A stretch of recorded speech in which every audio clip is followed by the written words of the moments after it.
दोस्तों नमस्कार। Stock up down channel में आपका स्वागत है। दोस्तों, ब्रोकरेज फर्म की ओर से कुछ रिपोर्ट और शेयर के बारे में टारगेट आए हैं। आइए जानते हैं।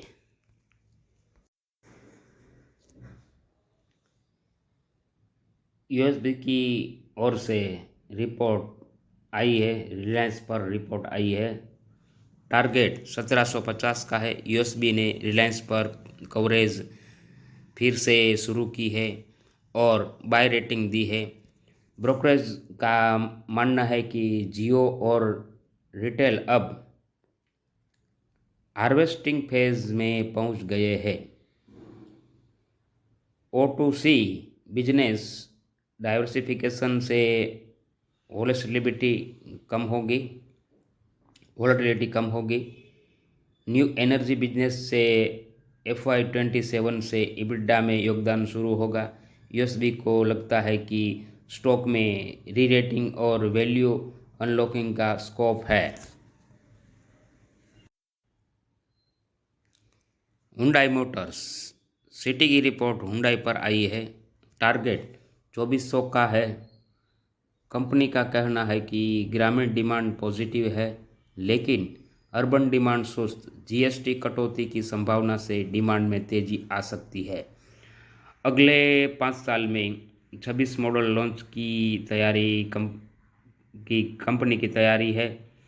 FY26 तक डबल डिजिट EBITDA मार्जिन बनाए रखने को लेकर आश्वस्त है। एवेन्यू सुपरमार्ट CLS की रिपोर्ट एवेन्यू सुपरमार्ट पर आई है। टारगेट 6406 का है। रेटिंग आउट परफॉर्म है। CLSA ने डीमार्ट पर हाई कन्विंसेंस कॉल दी। डीमार्ट की सबसे बड़ी ताकत लो प्राइसिंग और प्रोडक्ट्स असॉर्टमेंट वैल्यूएशन में अभी स्टोर एडिशन और प्राइवेट लेवल्स का पूरा फायदा दिख रहा है। ब्रोकरेज मानता है कि प्रॉफिटेबिलिटी का ओ, ओ, और मजबूत होगा।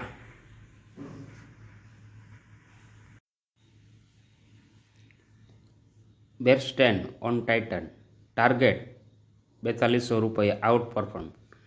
टाइटन भारत में ज्वेलरी, वॉचेस और आईवेयर सबसे मजबूत पोजीशन पर कंपनी ने पिछले 20 सालों में 23% EPS CAGR दिया है। ब्रोकरेज का मानना है कि FY25 to 28 में 18% रेवेन्यू CAGR और 25% EBITDA CAGR संभव है। अभी टाइटन 5 साल के लो PE पर है, यानी वाजिब वैल्यूएशन। तेजी से बढ़ती गोल्ड कीमतों और कंपटीशन के बावजूद प्रिंसटन इसे श्रेष्ठ प्लेयर मानता है। Jefferies on OMCS BPCL HPCL BPCL stock पिछले 1 साल में 10% गिरा है, लेकिन अर्निंग्स आउटलुक मजबूत है। HPCL पर नए प्रोजेक्ट्स और एक्साइज ड्यूटी रिस्क ज़्यादा है। BPCL वैल्यूएशन के लिहाज से बेहतर लग रहा है। जेपरिस ने BPCL पर बाई कॉल और 410 का टारगेट दिया है।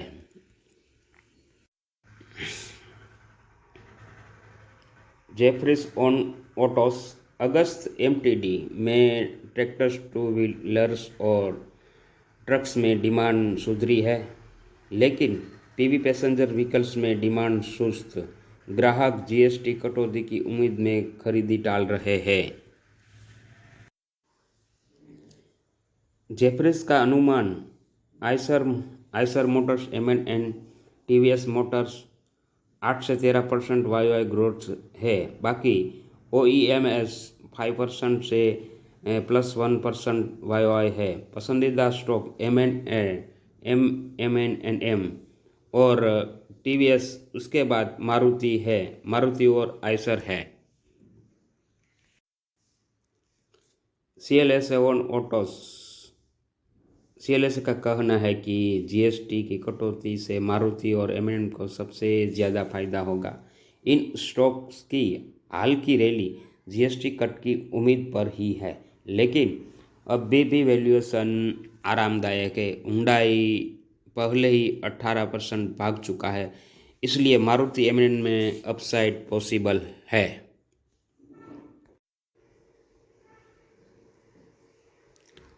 JP Morgan on Anthem's Bio target 820, rating neutral. Pharma sector में नई लिस्टेड कंपनी एथेम बायो पर कवरेज शुरू। कंपनी CRDMO मॉडल पर काम करती है और छोटे अणुओं से लेकर पेस्टिसाइड, ओलियोजोनुक्लियोसाइड्स जैसे हाई ग्रोथ सेगमेंट्स में एक्सपेंड कर रही है। फाइनेंशियल ईयर 25 to 28 में 26% EPS CAGR का अनुमान। IPO जुलाई 2025 से अब तक स्टॉक 48% ऊपर, जबकि NSE फार्मा इंडेक्स 1% नीचे, लेकिन अभी वैल्यूएशन बहुत हाई है। 63 मल्टीप्लाई FY27 PE, इसलिए जेपी मॉर्गन ने न्यूट्रल रेटिंग दी है।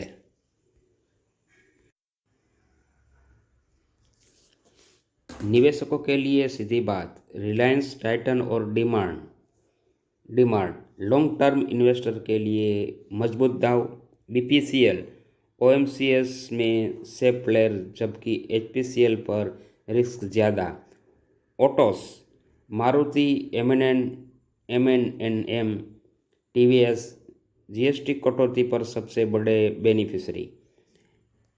एथेम बायो हाई ग्रोथ कंपनी है, लेकिन वैल्यूएशन महंगा, इसलिए सतर्क रहना होगा। आसान भाषा में कहे तो थीम है value unlocking, Reliance consummation story, Titan DMart GST cut का असर, ऑटोस और एनर्जी प्ले BPCL। वीडियो देखने के लिए धन्यवाद। दोस्तों, चैनल में नए आए हो तो चैनल को सब्सक्राइब कर लीजिए। सब्सक्राइब बटन दबा दीजिए ताकि आपको महत्वपूर्ण अपडेट मिलते रहे। बेल आइकन को भी दबा दीजिए।